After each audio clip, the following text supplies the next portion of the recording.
في مصر 1 من كل 2 سبب وفاته بيكون مشكلة في القلب، 1 من كل 5 عنده سكر، 1 من كل 3 ضغطه عالي، وحوالي 50% من الناس دي ما يعرفوش ان عندهم المشاكل دي اصلا. كل يوم ناس بتصحى من النوم عادي، بتجهز لشغلها، وبعد كام ساعة بتحصل الأزمة اللي محدش كان متوقعها، جلطة، سكتة، أو خبر يكسر قلب العيلة كلها. على مستوى العالم تقريبا 1 من كل 3 وفيات سببها أمراض القلب. في أمريكا الرقم بينزل لحوالي 1 من كل 5، ولكن في بلد زي مصر يوصل تقريبا ل1 من كل 2. حوالي 46 ل 48% من الوفيات بسبب القلب. وده مش مجرد رقم، ده لا قدر الله عمك، خالك، ابوك، او حتى انت بعد 20 ل 30 سنه. احنا مش قدام شويه امراض مزمنه، احنا قدام ثالوث بيكبر جوه المجتمع من غير ما ناخد بالنا: السكر، الضغط، والقلب. في الفيديو ده هنبص للموضوع من جذوره، ليه الارقام دي بتزيد، ليه احنا كعرب من اكتر الناس اللي بندفع ثمن العادات دي، وازاي ال3 امراض دول مش منفصلين خالص، ده نظام واحد بيكسر جسمك حته حته. ولو لسه شايف انك صغير على الكلام ده، انا لسه شاب يا عم، قدام العمر طويل باذن الله يا صديقي، العمر كله. بس خلينا نشوف هتقول ايه بعد ما تخلص الفيديو ده. ولو بصينا حوالينا شويه هنعرف ان اللي بيحصل لنا ده مش صدفه، مش سوء حظ، ده نتيجه اسلوب حياه كامل بنكرره كل يوم واحنا فاكرينه عادي. لانك لما تبص على اليوم العادي بتاع المواطن العربي هتفهم كل حاجه. طبعا لو جينا نبص على ليه احنا بنواجه الامراض دي، هنلاقي لاسباب كتير جدا، ومنها ان الروتين بتاع الحياه بتاعنا مضروب زي ما احنا بنقول كده.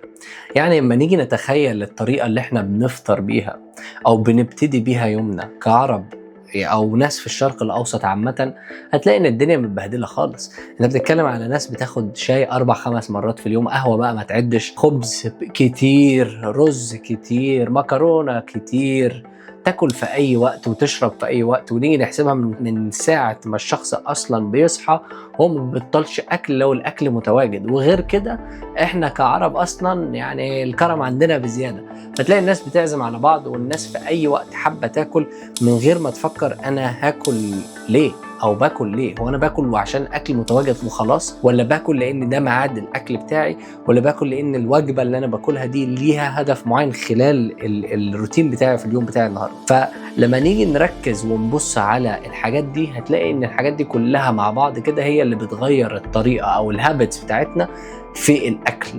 ومجرد ما ده يبوظ بقيه الحياه كلها بتبوظ، لان مهما عملنا التمرين لا يكفي. الموضوع الاساسيات كلها في الاكل وفي الحاجات اللي بندخلها جسمنا، المعادن، البنزين او الوقود اللي بنديه للجسم بتاعنا اللي ربنا خلقه لنا اللي احنا لازم نحافظ عليه. فبالتالي انا بفضل من الناس جدا ان هي تبدا تركز هي بتاكل ليه. الاكل ما يتاكلش لسبب وجوده، الاكل يتاكل لسبب ان هو مهم جدا في فتره معينه من يومك، وبيكون زي اداه ليك ان انت تقدر تستغلها لتنمو جسديا، عقليا، مهنيا، لان هي طاقه. انت محتاج الطاقه دي عشان تبدا تتحرك وتنظم افكارك وتتجوز وتخلف، اساسها الطاقه. حاجه كمان لما نيجي نبص عليها اللي هو بيبان في التقاليد بتاعتنا، ان احنا لما بنبقى قاعدين مع بعض الناس بتعتقد ان الاهم من ان احنا نرمي الاكل او ما نخلصش الطبق ان انت تحشر نفسك اكل، او ان احنا نجبر نفسنا نخلص الاكل اللي موجود على الطاوله عشان ما يترميش تحت مسمى حرام. فلا، ده غير كده دخلنا الدين كمان في الاكل عشان نقدر ان احنا يعني ناكل. والحقيقه هي انت مش لازم ترمي الاكل، ممكن تديه لحد محتاجه. فابدا مش صح ان احنا نضغط نفسنا او نضغط المعده او نضغط او نحشر لمؤاخذه اكل وخلاص لمجرد ان احنا بنوفر الاكل او مش عاوزين نرميه او حرام مش عارف ايه. فما ينفعش الطريقه دي، لان الطريقه دي ما بتاديش الا لفجعه. وان الفكره من ان الناس تاكل، الوايرنج في الدماغ بقى طالما في اكل قدامي انا بفضل اكل، لما الاكل ده يختفي انا خلصت اكل. ما عدناش بنسمع لجسمنا، بقينا بنسمع او بقينا بنعتمد على نظرنا لنشوف ايه هو المتواجد قدامنا، ولازم بقى نفرتكه ونمسحه، يا اما كده احنا ماشيين غلط. طبعا ال3 امراض اللي احنا اتكلمنا عليهم اللي هم السكر والضغط والقلب. التلاتة دول مرتبطين ببعض لان التلاتة بينبتوا عن طريقة اكل غير صحية، وعلى الاغلب بيكون الشخص وزنه زايد. لما الوزن يكون زايد ده معناها ان الدمج خلاص حصل، الدنيا خلاص اتبهدلت، معناها مقاومة الانسولين اكيد موجودة، معناها ان بسبب ده في التهابات في الجسم، بسبب ده ضغط الدم بيرتفع، بسبب ارتفاع ضغط الدم معناها القلب بيضرب معاك. فلو جينا حتى نحسبها من اتجاهات اخرى هتلاقي ان كله بيأذي بعضه. فاساس الموضوع ده كله هو الاكل، هو كتر الاكل والعادات الغلط اللي بتجيب لنا، اللي هي اساسها بيخليك تاكل اكتر، وبعد كده الاكل الكتير ده هو اللي بيوصل للامراض. خلي بالكم لما يبقى شخص عنده مرض او بياكل بطريقه مش صحيه او ما بيتحركش او عنده مشاكل في القلب او في ضغط الدم او وات ايفر اللي احنا بنتكلم عليه، ده بيبقى شخص مش شغال بقدره او بانتاجيه عاليه. فانتاجيه الشخص دي بتبقى ضعيفه، سواء اتجاه اهله، سواء اتجاه عمله، سواء اتجاه المجتمع، سواء اتجاه الدوله اللي هو عايش فيها.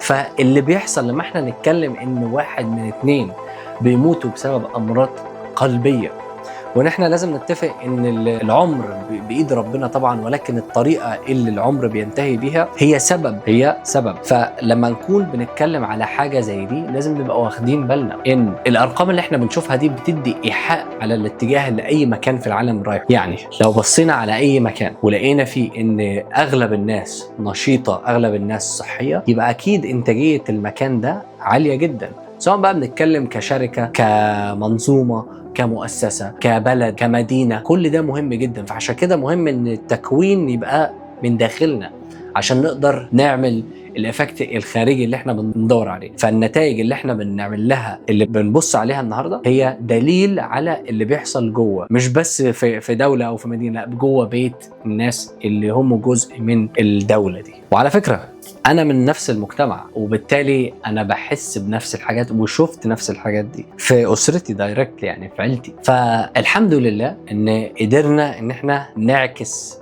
او نقلب الطاوله، عشان بدأنا نبص على ايه سبب الامراض دي، ايه اللي يجيب امراض زي السكر، ايه سببها. اكيد هيبقى الاكل. طيب لو حسنا الاكل، ايه تاني ممكن يتحسن عشان الجسم يتحسن وعشان نبعد عن الامراض؟ الحركه. فبتبدا ان انت تتعلم ازاي تحل المشاكل اللي هي اساسا مش مشاكل، لان الجسم ذكي وقوي جدا ويقدر ان هو يعالج نفسه بنفسه، بدل ما احنا نفضل ناخد الطرق اللي عكس اللي الجسم عاوزه، اللي بالتالي الجسم هيزهق منها ويقول لك شكرا كده، انا خلاص تمام، مش عاوز، مش شغال، مش عاوز العب، انا خلاص تعبت. فبالتالي احنا اللي بنوصل جسمنا لحاجه زي دي. فعشان نبعد من حاجه زي دي لازم نكون عارفين ايه اساس المشكله وازاي نحلها. الجسم ما بيهزرش، العلم ما بيهزرش، 1 زائد 1 هيساوي 2. فبلاش ناخد المعادله دي ضدنا، وخلينا نستغل المعادله دي في صالحنا.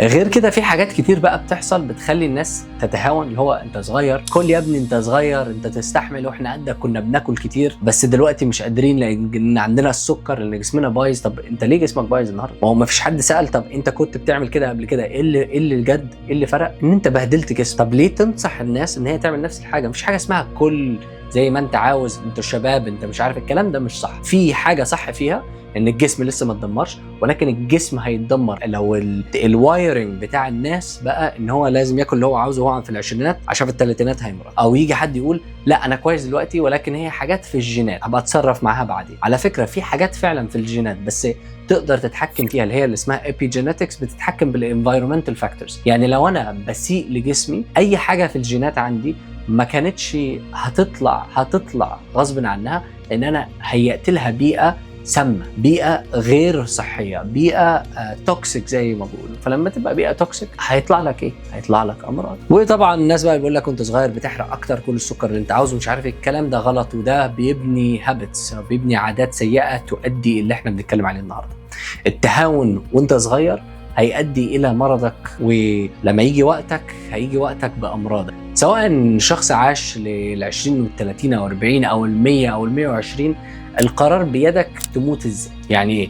يعني السبب موتك في ايدك. طبعا مش بتكلم بقى على الحوادث، بتكلم كصحه. ممكن تموت وانت ما عندكش مشاكل صحيه، انت خلاص ده قضاء ربنا وقدره، ويمكن تخلي عيشتك يعني تعيسه، ويبقى سبب التعاسه دي موتك. فكل واحد يختار هو عاوز يعيش ازاي. احنا كلنا نعيش فتره معينه، عيشها بافضل حال وافضل مزاج وافضل حاله ماديه وجسمانيه وعلمانيه عشان تستمتع بيها، وعشان تعمل اللي ربنا امرنا بيه، ان احنا نحترم الحاجه اللي هو اديها لنا، ونشتغل على جسمنا وعقولنا وبدننا ومادياتنا وكده في الاخر لتصب في مصلحه العباده اللي احنا موجودين هنا عشان.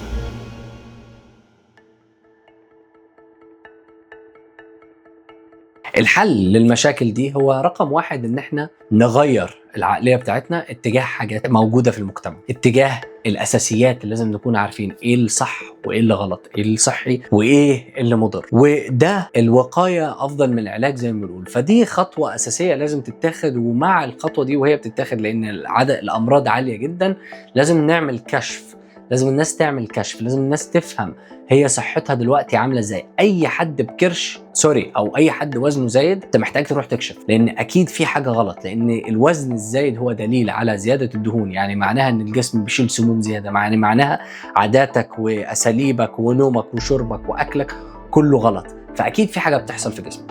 فمن الاحسن ان انت تعرف ان هي موجوده وما تخبيش على نفسك، وما تخافش ان انت تروح للدكتور من ان انت تروح للدكتور وهي تو ليت. وطبعا حاجه من الحاجات اللي الناس ممكن بتعملها عشان تعرف ايه اللي موجود عندها، مثلا حاجه انا بشتغل عليها هي والترا عن طريق الكاميرا ب 40 ل 50 ثانيه تقدر تطلع علاماتك الحيويه من غير ما تلتزم ان انت تشتري حاجه غاليه تلبسها او تعمل فيها اشتراكات وكل الكلام ده عشان تعرف علاماتك الحيويه. لا، ممكن بجهاز بسيط من غير تجيب اجهزه كتير، بتليفونك عن طريق الكاميرا الاماميه 40 ل 50 ثانيه تطلع العلامات الحيويه كلها، ضغط الدم، ضربات القلب، الريسك سكورز في حاجات تانية كتير، الاكسجين في الدم وهكذا، وتبدا دي تبقى العلامات الحيويه اللي احنا بنبص عليها. طبعا ده حل من الحلول اللي يسهل على الناس بدل ما هي تروح للدكتور او مستشفى وكده. وفي حاجات تانية احنا بنعملها زي تحليلات بول في البيت وسلايفا وكلام من ده، والفكره منها ان احنا ازاي نبعد الخطوه او نقصر المسافه ما بين ان الشخص يعرف عن صحته بدل ما هو مضطر ان هو يروح للدكتور عشان يعمل الحاجات دي. اعملها في البيت، لان دي المشكله. احنا عاوزين نبعد كل الفريكشن بوينتس او العقبات ما بين ان شخص عاوز يعرف صحته فيها ايه، وان هو فعلا يعرف صحته فيها ايه. فرسالتي لاي شاب عنده 20 30 سنه 35 سنه، رسالتي ليك يا صديقي، اقول لك يا صديقي، اهتم بنفسك وبصحتك، وابعد عن المسار اللي الناس خدته وهو مسار غلط، وما تعيش في معتقدات ملهاش علاقة بالعلم والدين والحاجة الصح. ارجع للأساس، اهتم بجسمك، اهتم بصحتك، لأن بعدين ما حدش هيلحقك، بعدين الموضوع صعب، بعدين محتاج مصاريف. يعني اصرف دلوقتي على صحتك وحط مجهود في صحتك دلوقتي بدل ما تبقى بالغصب هتعملها بعدين، ولما تعملها بعدين مش بتبقى بتعملها بمزاج أبدا. دلوقتي ليك فرصة تعملها بمزاجك، بعدين لا. ولما تعرف تعمل الكلام ده ساعد الناس اللي حواليك، نمي الفكر للناس اللي حواليك، كون انت المختلف عشان اللي حواليك يشوف انت بتعمل ايه ويتعلم منه، لان هو في مصلحتهم. مش بتعمل حاجه غلط، مش تعمل حاجه حرام، تعمل حاجه غريبه، لان المجتمع ماشي الاتجاه الخاطئ، فان هتبان ان انت غريب، هتبان ان انت بتعمل حاجات ايه الهبل ده، انت بتاكل، انت بتوزن، انت بتشرب ايه، كبر دماغك. لما تلاقي ان ده اللي حواليك اعرف ان انت في بيئه عندك فرصه ان انت ممكن تحسن من الحاجات اللي حواليك، تحسن من الناس اللي حواليك، تحسن من صحتهم. فمهم جدا ان انت تكون سفير للصحه وسط اول حاجه اسرتك، بعد كده العماره اللي انت فيها، بعد كده البلد اللي انت فيها او المدينه اللي انت فيها، وهكذا. لازم دايما تكون محفز للناس الى الامام، ان الناس تتحسن للامام، مش بس في الصحه، لا برضو في العلم وفي حاجات تانية كتير. بس انا النهارده بكلمك في الصحه، لان الصحه طول ما هي موجوده كل الخيارات مفتوحه، كل الخيارات متواجده. الشخص ممكن يتغير من الف لايه بمجرد ان هو عنده كل الحاجات اللي تسمح له يتغير، وهي خلاصتها الصحه.